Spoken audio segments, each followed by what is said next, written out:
Okay, looks like it's 12 o'clock. Good afternoon, everybody. Welcome to our webinar. My name is Winnie Armand, and I'm an Associate Director at the Center for the Environment and Health at Mass General, and a physician in the Division of General Internal Medicine at MGH. Thank you so much for joining us today. I think we have a really exciting hour lined up, tag teaming with our last month's grand rounds on the waste audit.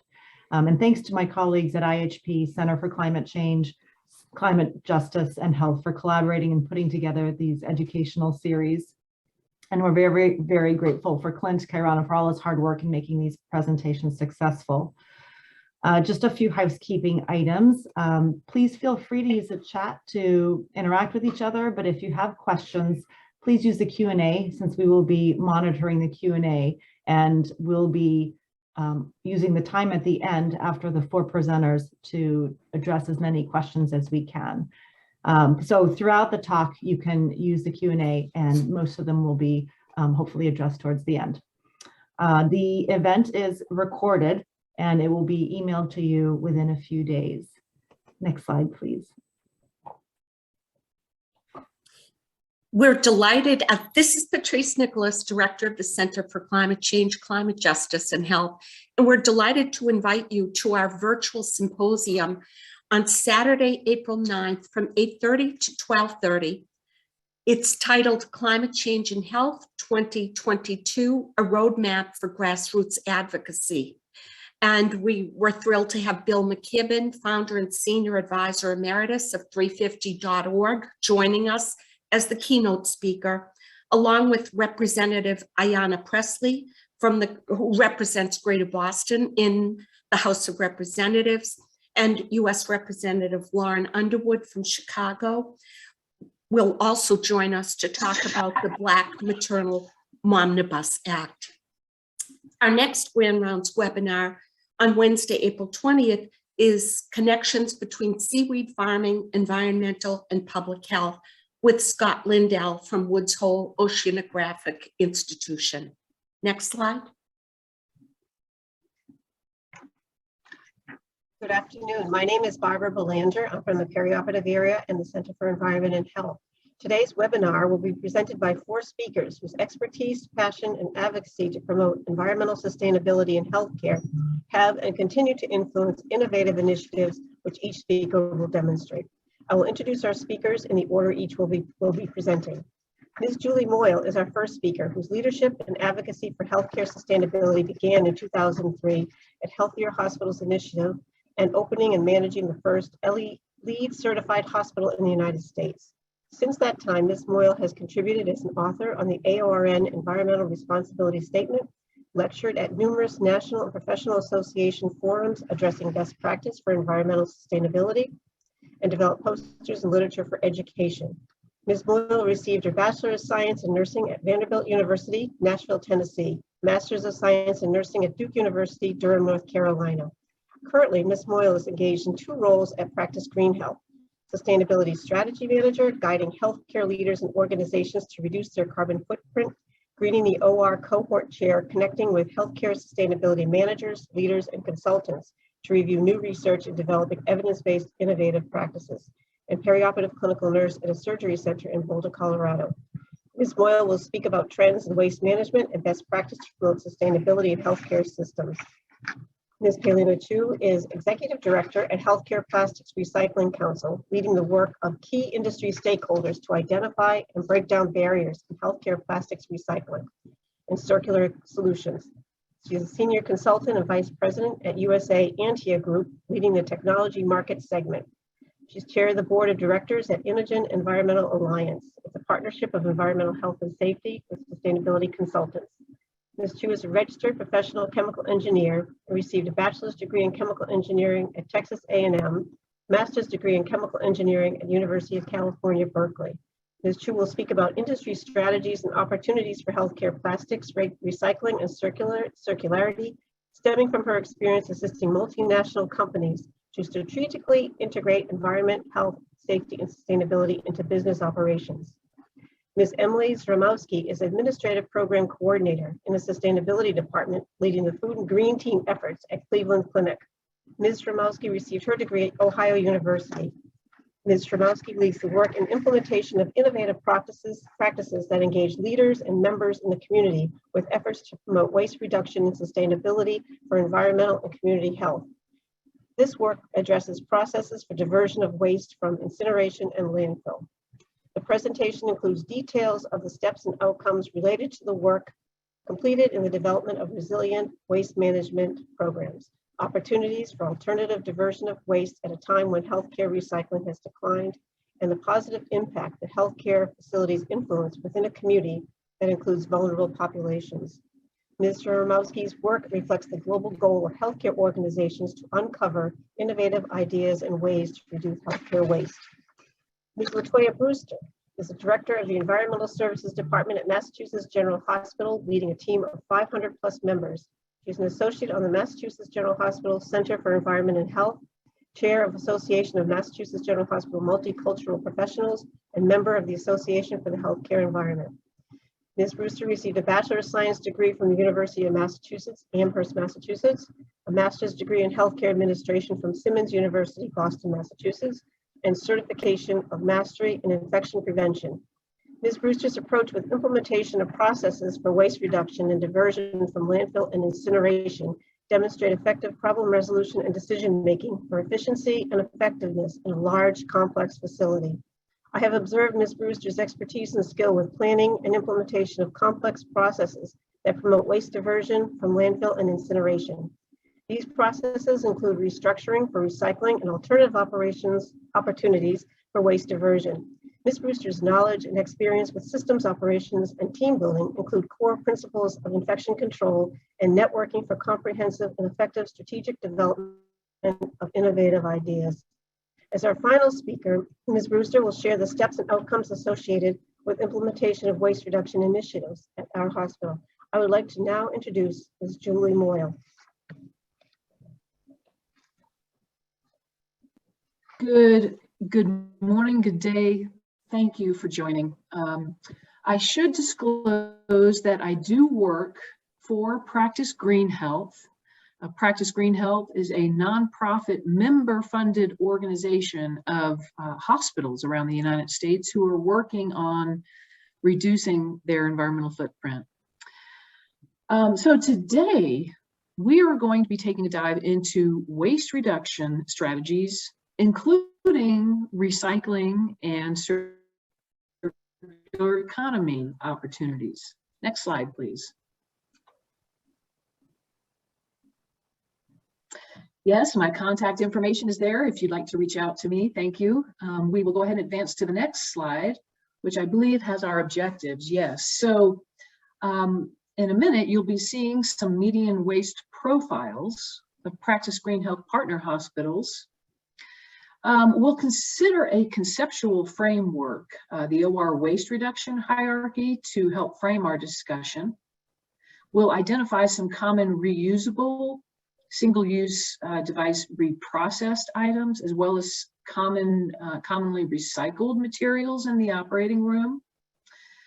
And then look at some examples of circular economy strategies. Next slide, please. So to help frame our discussion on waste reduction, let's look at some recent publications starting late last year with Practice Greenhealth's pandemic perspective. We took a deep dive into our waste volumes over 5 years and looked for any impacts in 2019 and 2020 that may have been COVID related. Did not find any. And some of the theories and rationale as to why you see there in the parentheses: offsetting volumes, aggregate versus aggregate annual versus monthly data, regionality, surges, reuse of PPE, telehealth and telework all contributed to varying waves of waste volume during the pandemic. In the surgery journal that was published earlier this year, a survey of 219 physicians across 2 academic medical centers was published. And you see captured, I think, the way we all feel about waste in the operating room. It is an issue. And it was encouraging to see 95% willing to do something about it. It was interesting also that 26% estimate that most single-use devices go unused. The article did identify some barriers, a lack of awareness or education on where to throw something after you are done using it. I think if we bring in some of the climate and health content in regular education on waste segregation, we can start to address the apathy that I see in number 2. And with leadership, a lot of leadership listening in today, it's incumbent upon our leaders to help remove barriers to process improvement activities, be they time, be they personnel, be they equipment. Lastly, I wanted to share the image of the ASA, the American Society of Anesthesiologists journal in December of 2021. This is a picture of the trash from one patient's surgery that they put on the cover. So it is definitely hitting the radar and getting the attention of folks. Next slide, please. So here are the last 3 years of median waste profile data from Practice Greenhealth partner hospitals who participate in the Environmental Excellence Award Program. The table above contains the 2019 and 2020 median performance in 4 waste streams: municipal solid waste, recycling, regulated medical waste, and hazardous. Contains the 2021 data, and you can appreciate there's not much movement in the profiles. I think what is noteworthy is the circular graph on the right, which contains the 2021 waste profile as a percent of total cost. And you'll appreciate the significant cost and impacts of hazardous waste and regulated medical waste.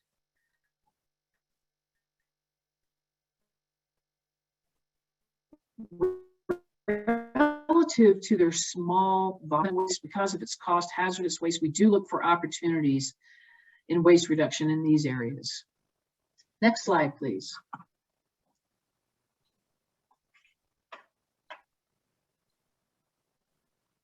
Okay, are you hearing me okay, or should I switch over to my phone? You are breaking up a little, Julie, just so you know. If it's easy to switch to the phone and you think that'll be a better connection, that might be great. Thank you.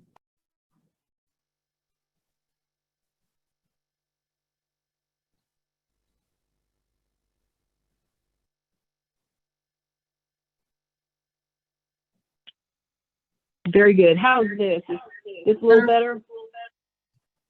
Okay. Okay. Thank Thank you for for hanging with us during our. Are you hearing me now? Yes, that's much better. Thanks, Julie. Okay. Thank you. Thank you. So waste reduction efforts in the OR should be approached with the waste reduction hierarchy in mind.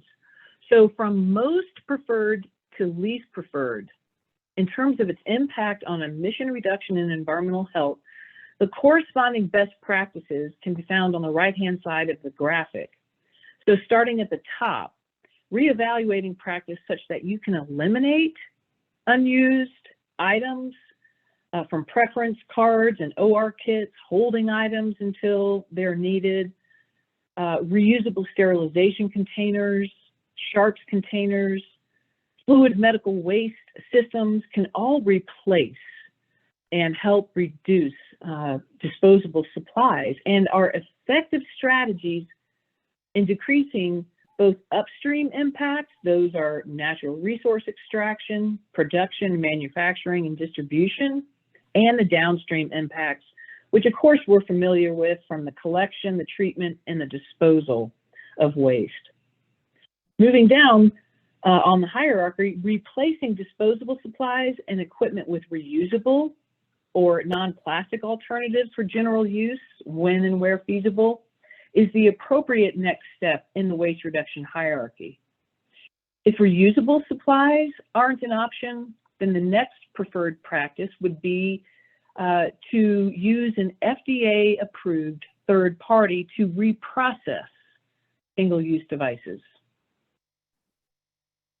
Then we come into repurposing and recycling, and our speakers will be taking a deep dive into these categories for us. And then the last step in the waste reduction hierarchy, of course, is disposal or refuse.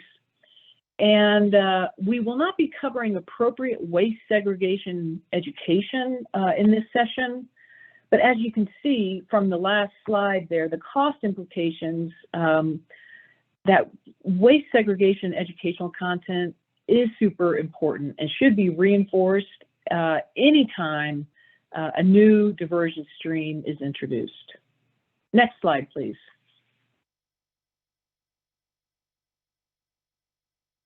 So as we work our way down the waste reduction hierarchy, I thought I would share with you some of the reusable devices that are most commonly used by Practice Greenhealth partner hospitals.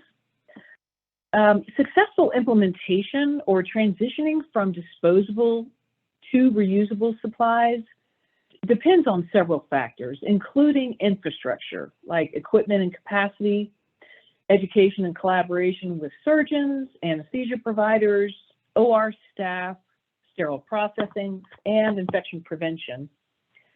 And the engagement of frontline staff when you're designing new workflows. So, for example, at the surgery center where I work, we don't use the big reusable basins. We only have one sterilizer, and that is full of instruments that we are putting through it day in and day out. However, we do use reusable laryngoscope blades, reusable pulse oximeters, reusable ECG lead cables, reusable blood pressure cuffs.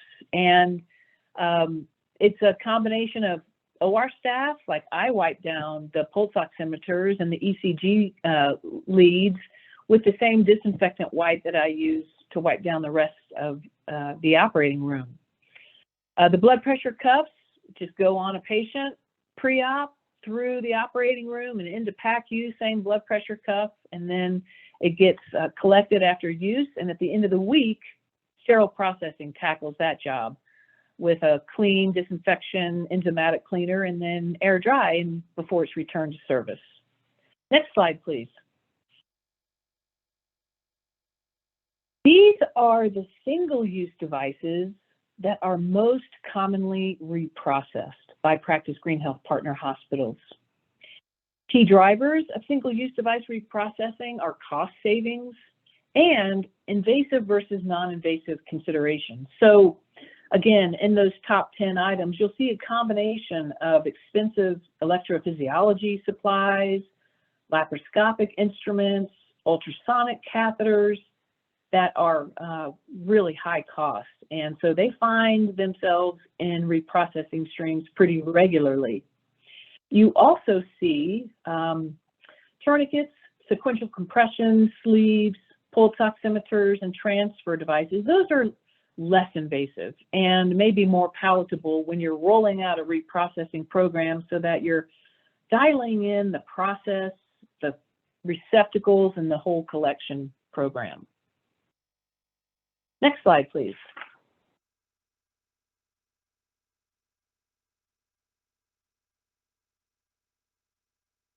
Thank you. So again, our next speakers are going to be talking more in depth about the technologies that go into turning clean, quality, diverted material into something else and setting up that whole recycling and diversion program. We see a few examples from Practice Greenhealth partner hospitals, the University of Vermont in the upper left-hand corner, who turns its diverted single-use disposable sterilization wrap, AKA blue wrap, into bedpans and basins for their patients that they buy back. Tampa General Hospital in the upper right-hand corner uses or diverts a portion of their blue wrap to work with a community sewing group and make sleeping bags and mats for those in need. The bottom right-hand corner is a picture of the University of Florida personnel and one of the physicians there on the right who diverted blue wrap and made face masks out of them, gave them to first responders so that they could put these masks on patients when they were responding to calls during the pandemic. And then, of course, many hospitals are using diverted recycled blue wrap for patient belongings bags, and even putting a little promotional material on that. So there you see some visuals of repurposing and circular economy opportunities. Next slide, please. We don't want to overlook donation. That's also a part of this step on the waste reduction hierarchy. There you see a picture of open and unused medical supplies that have been gathered. And at Virginia Mason in Seattle, Washington, there's a picture of a nurse who's putting the socks that are given to patients into a repurposing stream whereby they're laundered and donated to the community shelters locally. Next slide, please.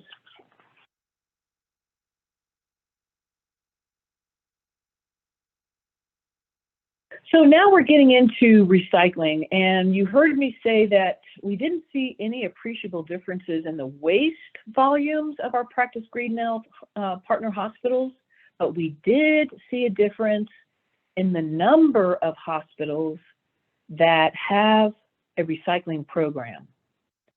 So that's the blue line that you see trending down. And over the last 5 years, I think we're appreciating the impact of the China sword in 2018, whereby China no longer accepted clinical plastics for recycling, and that stopped recycling programs in hospitals overnight, especially on the West Coast. And then we see a continued downward trend, no doubt influenced by the pandemic coming on in 2019 and 2020, which also shuttered recycling programs out of fear of contamination. Next slide, please. We did want to share with you some of the plastics that are commonly captured and diverted, and you see those up there in the first, again, 10 or so items: irrigation bottles, and then the number one spot, reusable or plastic basins, pitchers, bottles, trays, blue wrap comprise the top 5 there. 36% of hospitals have a clinical recycling program now. Next slide, please.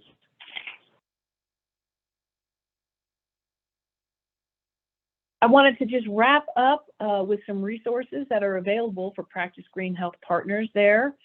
I also want to point out the importance of incorporating standardized environmental criteria in your conversations with your vendors. Asking them to do some of the same work that we're doing goes a long way.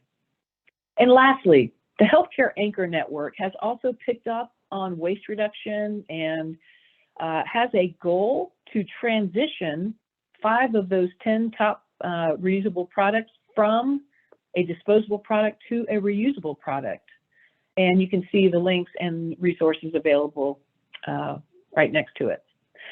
So thank you for listening. That wraps up my portion, and I would like to now hand it to Helena Chu with the Healthcare Plastic Recycling Council. Thank you, Julie. Practice Greenhealth has such a treasure trove of data, and I always appreciate when you share the data and the insights. It's always great listening to you. Good morning, good afternoon, everyone. My name is Helena Chu. It's a pleasure to be here today to share the work that we are doing through the Healthcare Plastics Recycling Council. As you heard in the introductions, I am a senior consultant and a vice president at Antea Group, which is an environment, health, safety consulting firm, and I also serve as the HPRC executive director. For full disclosures, you'll see I have a slide that shows all of our HPRC member companies. Those companies do pay a fee to be part of HPRC. Next slide, please, Clint. So let's start with the business case. I think Julie set the groundwork very clearly about the amount of plastics that are used in healthcare.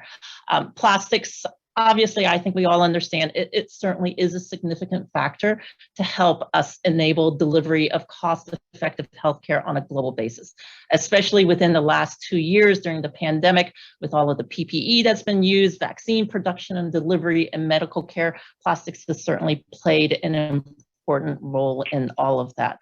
But I think, the reason we're here today, we all recognize that the amount of plastics is creating a huge challenge at the end of life, especially for sterile packaging and disposable devices that are used in healthcare. On this slide, I show some market analysts report data where they do predict, just because of the trend in healthcare, plastics is predicted to grow more than 8% year over year over the next few years. You see that a significant portion of that is packaging materials, which, for the most part are non-hazardous. They don't come in contact with the patient, and predominantly that material is ending up in landfills today. Next slide, please, Clint. So HPRC, we are a private technical coalition of industry peers across healthcare, recycling, and waste management, seeking to improve recyclability of plastics used in the delivery of healthcare.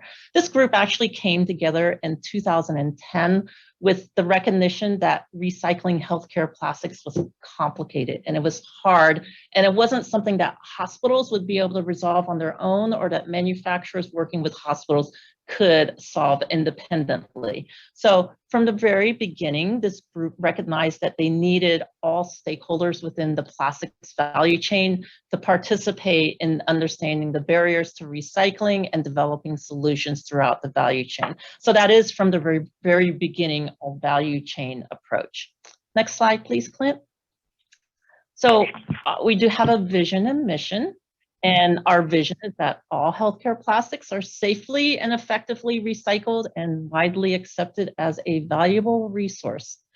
We do see tremendous opportunity within the concepts of circular economy and how we can leverage those within HPRC, looking specifically for ways that we can bring plastics into the healthcare industry in an economical and environmentally aligned manner. Next slide, please, Clint. So on this slide, as I said before, we do take a value chain approach. And one of the things that we strive for is to have our membership represent that all of those value chain stakeholders. So today we've got 24 member companies and 8 healthcare organizations that form up the council and do provide us with great representation across the value chain. Every member brings their own unique perspective, and our goal is to create this collective pool of knowledge from which we can develop meaningful and practical solutions. I do want to stop here for a moment and say that while the R in HPRC stands for recycling, every HPRC member recognizes that reduce and reuse, and Julie had some other R's in the waste hierarchy, obviously reduce and reuse should be prioritized above recycling. As the HPRC Executive Director, my expectation is that every member company that is part of HPRC is taking separate individual actions towards reducing and reusing the plastics within their portfolio.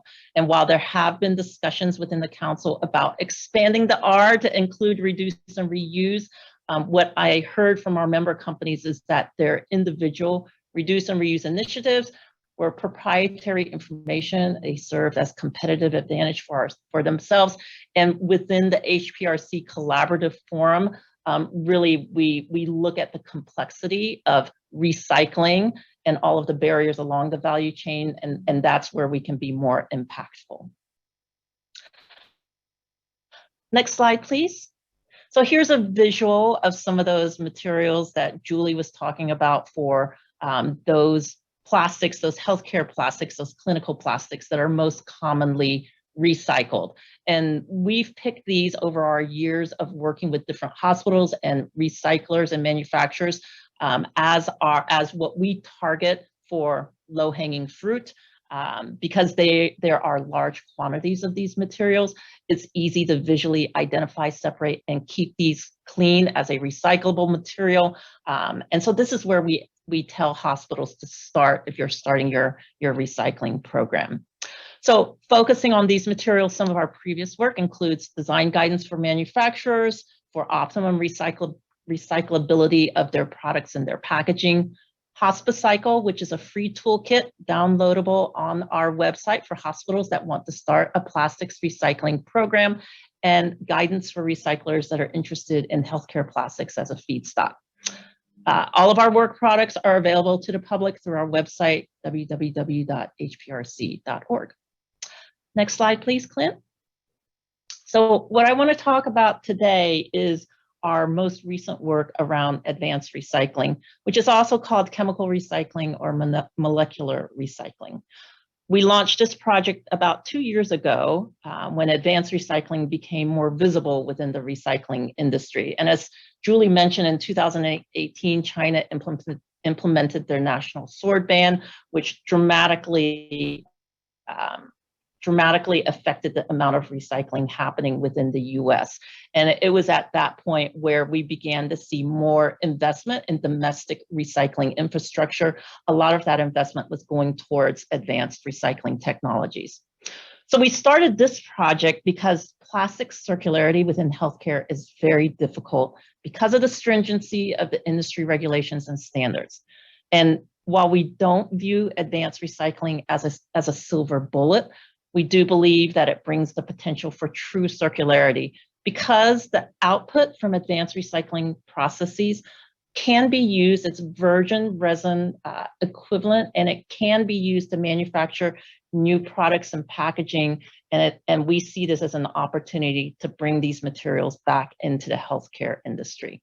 So next slide, Clint. So just a little bit about advanced recycling. It actually is an umbrella term that stands for a lot of different types of technologies. So this is a graphic that I took from a report that Closed Loop Partners prepared a couple of years ago, and they divide it into 3 different buckets. So purification separates the plastic polymers from inks, dyes, additives, paper, stuff like that. Decomposition breaks down the polymers into monomers, which are the building blocks of different types of plastics. And then conversion is the most energy intensive process or technology. And that actually breaks the monomers down into more basic hydrocarbons that can be used to create new plastics, or it can also be used to create other types of materials like low carbon fuels. The primary difference between the traditional mechanical recycling and advanced recycling technologies is that the outputs from advanced recycling technologies is equivalent to virgin plastics, and that's why we see that opportunity for true circularity to bring it back into the healthcare industry. Next slide, please, Clint. I'll just cover this one really quickly. This again was some research from Closed Loop Partners.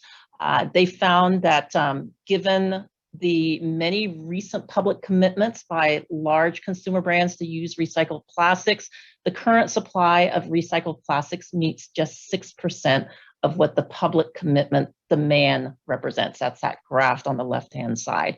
And then probably more interestingly, since China implemented the national sword ban, as I said, there's been a significant amount of investment domestically into advanced recycling. And today, there are 40 to 60 technology providers that are operating commercial scale plants or have plans to commercialize within the next year or 2. Next slide, please. Okay, so the work that HPRC has done, we've taken a very measured approach to this because we want to understand what is advanced recycling. We do understand that it can be quite energy intensive, and so we want to be responsible about how we look at advanced recycling. So the first phase was really it was an opportunity to educate ourselves, HPRC members, on the different types of advanced recycling technologies, understand the differences between traditional mechanical recycling and the different types of advanced recycling technologies, and test whether the common recyclable healthcare plastics that I had shown in the previous slide would be a good feedstock for the different advanced recycling technologies. So we spoke with 16 companies, we did our desktop research, and what we concluded is that healthcare plastics theoretically could be a good feedstock for many of those advanced recycling technologies. We also concluded that because advanced recycling technologies do have a higher environmental footprint compared with traditional mechanical recycling, our position is that advanced recycling must be considered a complementary solution to traditional mechanical recycling. Next slide, Clint. So then we moved on to phase 2. And we just completed this last year. And this is where we took a mock waste stream of some of these common care plastics. And actually, we focused more on the ones that were more difficult to recycle through those traditional mechanical recycling methods. We focused primarily on those flexible sterile barrier packaging, which is a commonly used design for medical devices. And these packaging materials are often made from multi-laminate materials. And so recyclers can't quite tell what exactly is in there. It can be a combination of polyester, polyethylene, polypropylene, nylons, a lot of different materials that are put in there for very good reasons to protect the medical devices that they're surrounding, but it makes it very difficult to recycle through those traditional mechanical means. So we took scrap materials from some of our manufacturing member companies, took those scrap materials and sent samples to 5 advanced recycling companies to say, take a look at this, help us understand, how would this be processed within your technology? Would you consider this to be a good feedstock? And what can you tell us about how this might be viewed if it came into your advanced recycling facility? Next slide, please, Clint. And we came up with insights that we organized by value chain member. So for those of you who are medical device manufacturers or work for companies that manufacture medical devices and packaging, we were able to identify some key aspects that play into what design for recyclability mean. So first of all, we already know a lot about PVC and how that can be problematic in the healthcare industry in general. It turns out PVC is also problematic for many of the different advanced recycling technologies. It can create hydrochloric acid and corrode the recycling equipment, and it also contaminates the output from those technologies.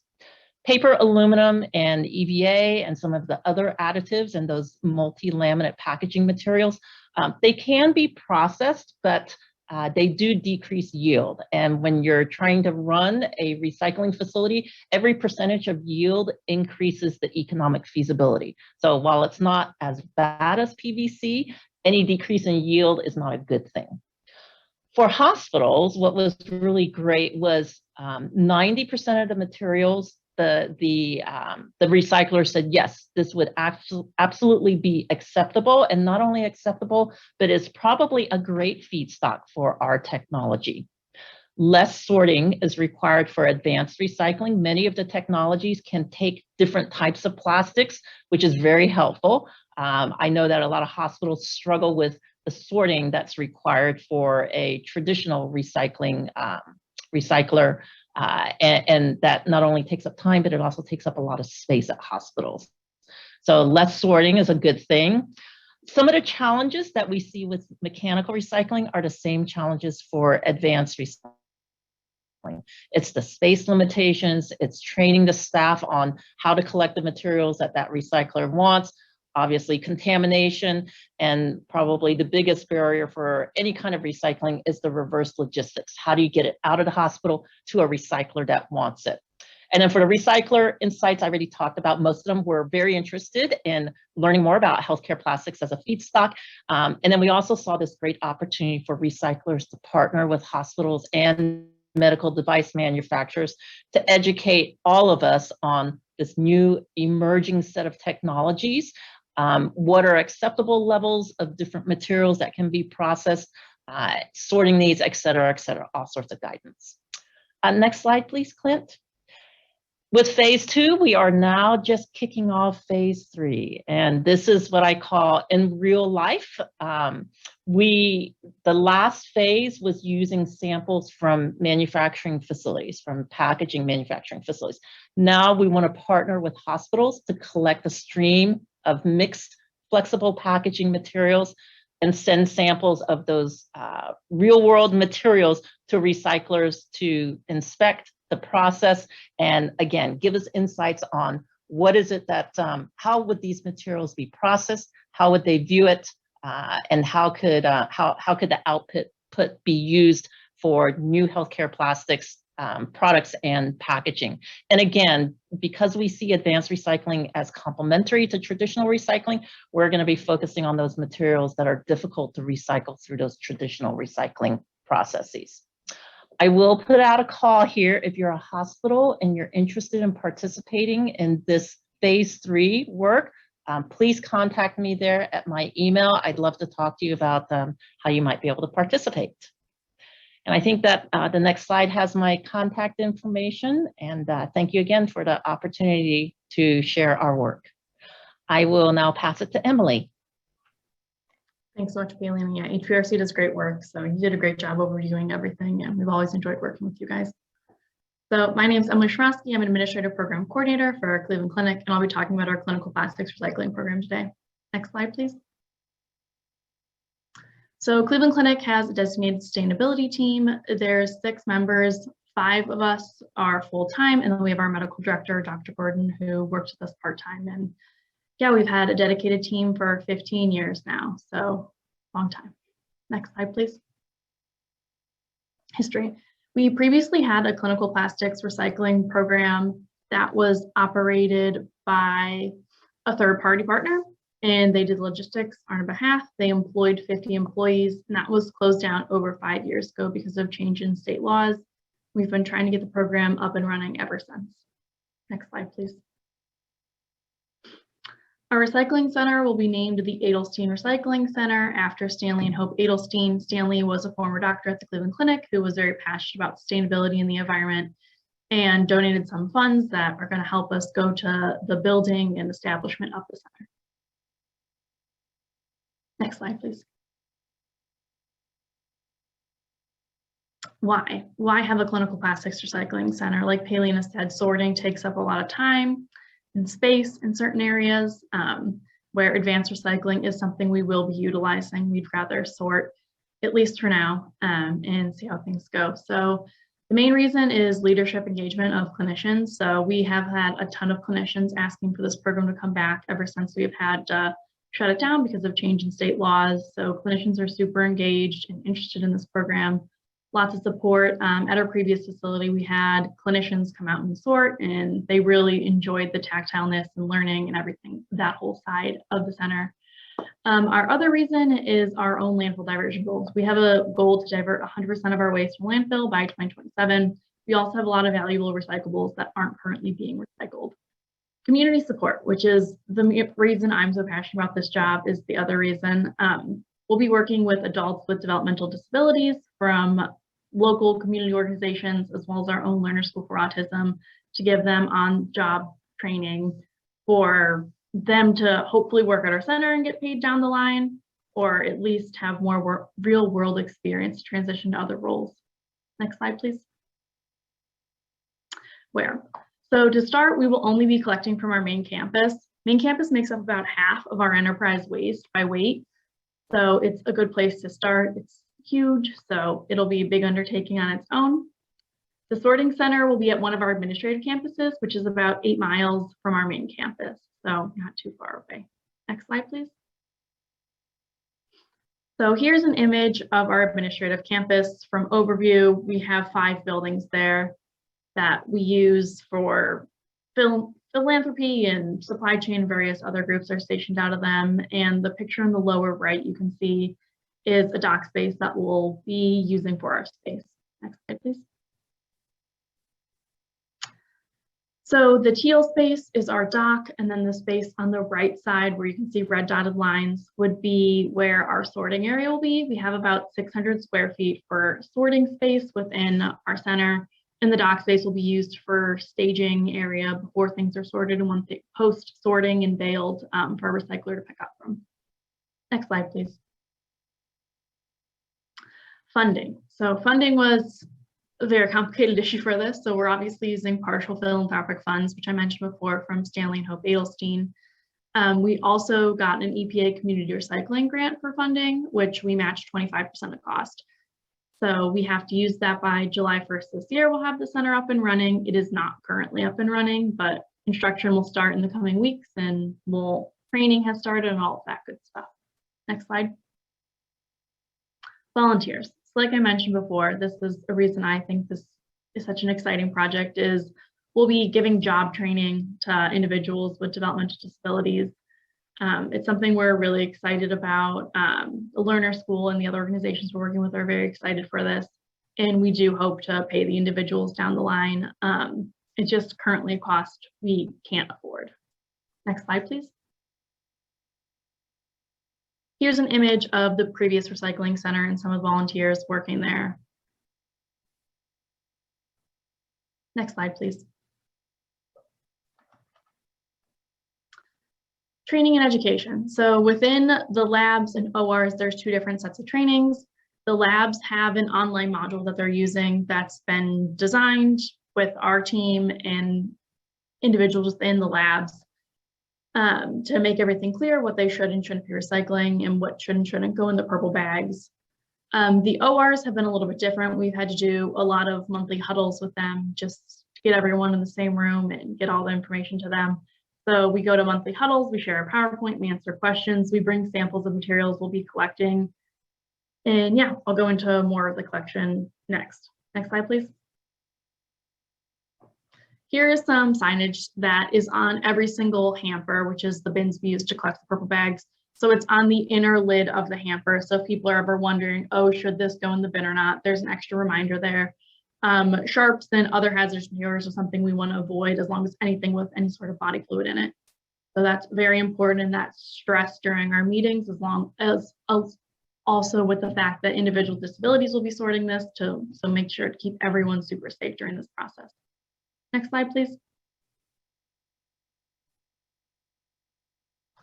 So groups involved internally. So sustainability team is involved, materials management, EVS, labs and OR, physicians, nurses, lab techs, everyone. We get huge support from them and we need their help and we really appreciate it.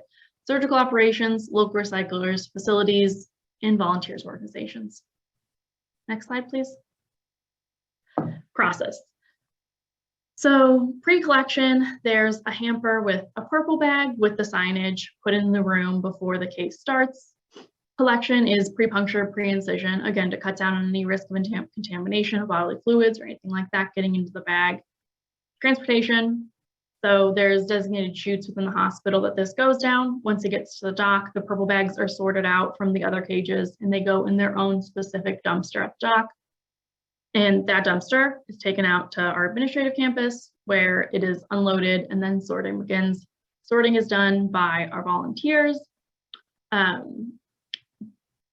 Carts, like the ones pictured in the middle image there, are taken up to the sorting area. They're checked by job coaches with puncture safe gloves. So if there was a needle or anything like that to get in there, it wouldn't be an issue.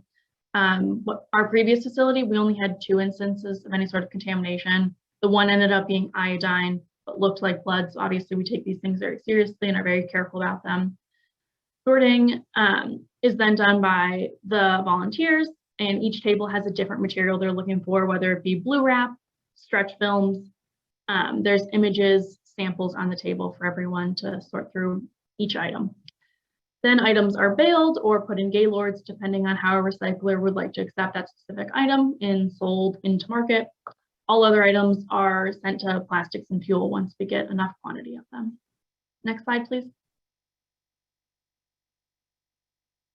So here are some items that we'll be looking for: bottles without labels, papers. It's very similar items to what Paulina showed.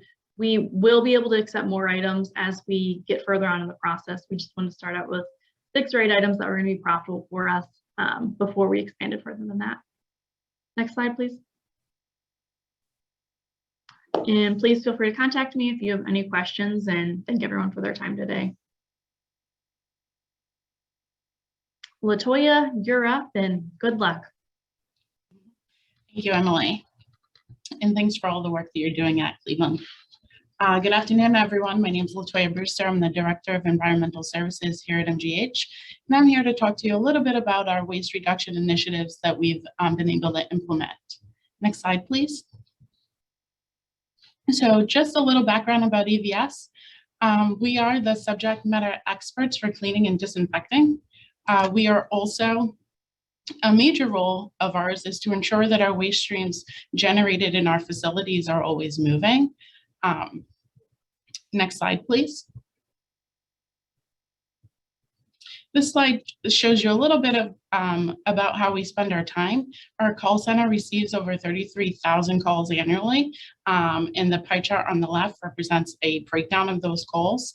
The bulk, as you can see, 40% are furniture calls, such as bed movements or bed extenders, etc. On the right, it gives you a breakdown of our current waste stream. So right now we're at 67% solid waste, 15% recycling, 12% construction waste, and 6% RMW. What's unique about MGH is that we actually autoclave our own RMW internally. So the 6% that's represented here is waste that we send out, which is chemo waste, pathological waste, or waste generated in our satellite locations. It doesn't represent all the RMW that we generate here. Like I said, because we autoclave, then it's shredded and disposed of as solid waste. Next slide, please. Now I'd like to walk you through our Blue Wrap recycling program. Next slide. The process, I'd also like to explain the process that we use specifically in standing up a Blue Wrap recycling program in our ORs. And I'll take you through each step individually. Next step. I'm sorry, next slide. First, it was important that we identified our key stakeholders. At MGH, we're fortunate to have a dedicated team of clinicians that work in the ORs and volunteer to be part of our perioperative sustainability committee. This committee is comprised of nurses from the ORs, PACUs, as well as anesthesia, biomed, environment of care team members. And also we identified key support services members in materials management and building and grounds. We also worked with our vendors, including Casella, who manages our plastic recycling, as well as Brask, who manages our waste equipment here at Mass General. Next slide, please. Step 2 was to solicit feedback. As all of you know, for any program to be successful, you need buy-in. The Perioperative Sustainability Committee conducted a survey to gauge clinician interest in launching a Blue Wrap program.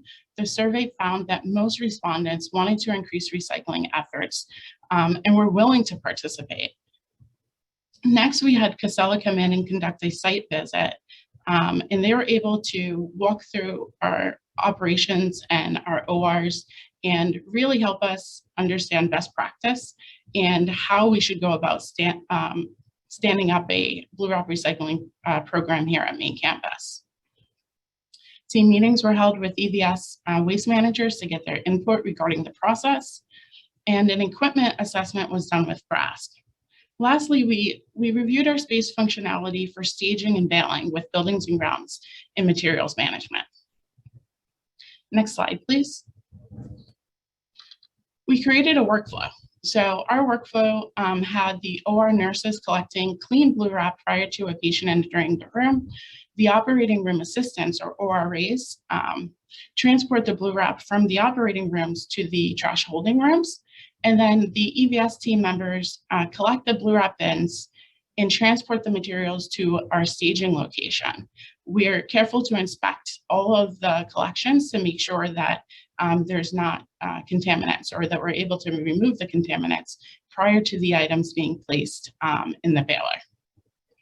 Once 5 bales are made, EVS notifies Casella for a pickup. The picture below is of the blue wrap collection bin in our Lender 3 ORs. Next slide, please. Steps 4, 5, and 6 were about investing in equipment, training staff, and providing ongoing feedback and support. Part of the survey that we conducted, the results showed that clinicians were confused in regards to waste separation, and we needed to keep things simple. This picture, the first picture, the blue wrap recycling only, is a sign of the vinyl sign that we made. It's peel and stick, it's easy to clean, and it's easy to remove from walls and bins. So that's a sign that we created to be placed on the blue wrap containers, as well as the walls and holding bins. In the middle, you'll see 2 pictures of our actual baler. This baler, we worked with brass to spec. You know, with any facility, you'll have height restrictions and ways to get the, you need to bring the baler on site. So it's important to communicate with your waste equipment team in regards to speccing the equipment. We have several space constraints here at MGH Main Campus. So when thinking through our workflow, we spent a lot of time in investigating potential staging areas.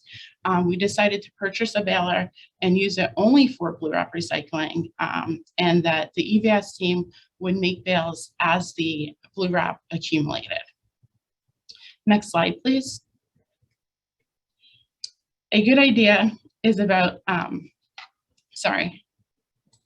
good idea is about 10%, and implementation and hard work and luck is 90%.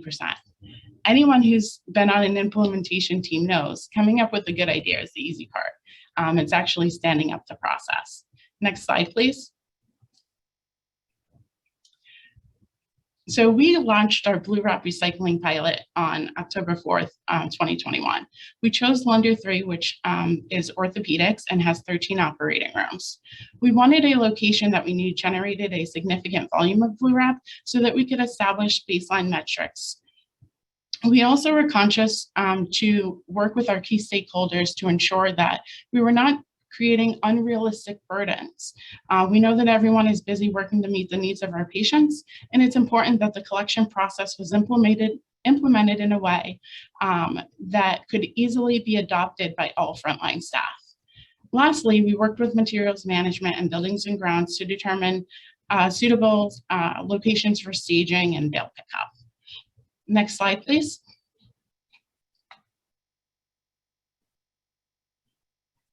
Lessons learned. Obstacles are opportunities in disguise. You know, as with any new program, yes, we encountered a few obstacles. The first picture shows blue wrap bins overflowing and in need of pickup. The initial service times that were identified during launch needed to be tweaked a few times before being perfected. The second picture shows a green bin that we use to collect mixed recycling. As you can see, other items were placed here. So education of end users is crucial. During the pilot, we learned that each shift operates a little differently. So it's important to make sure that the information and training reaches all 4 shifts. This is a partnership. We need everyone's participation to be successful. For example, you know, the clinicians, materials management, and buildings and grounds, we are always communicating in terms of the movement of blue wrap. Next slide, please. So we had our first pickup at the end of December. We had 5 bales, which weighed 1.13 tons. This was the equivalent to 420 gallons of gas. Next slide, please.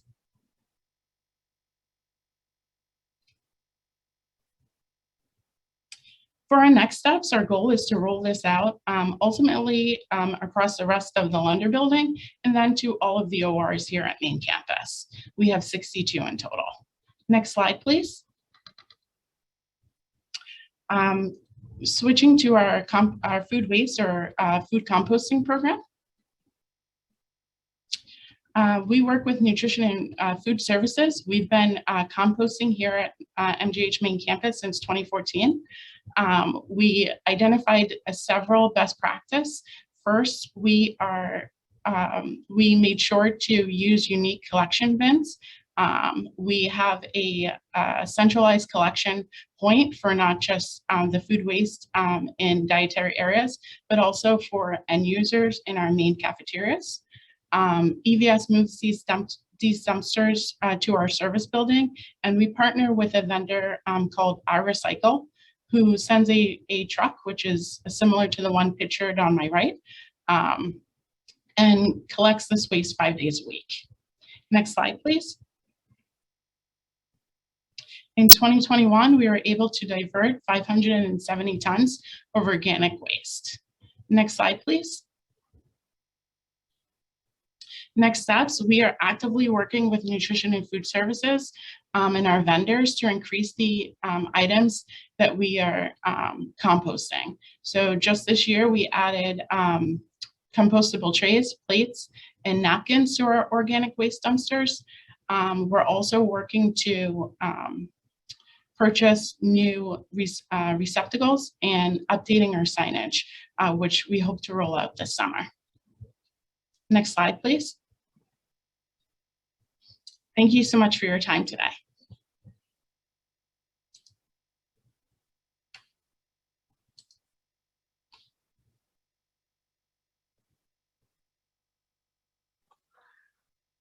Since it looks like we don't have time for questions, I'm going to turn it over to either Patrice or Winnie. Thank you, everyone, for joining us today, and to our 4 panelists for your expertise and exceptional presentations. And thank you all in the audience for joining us.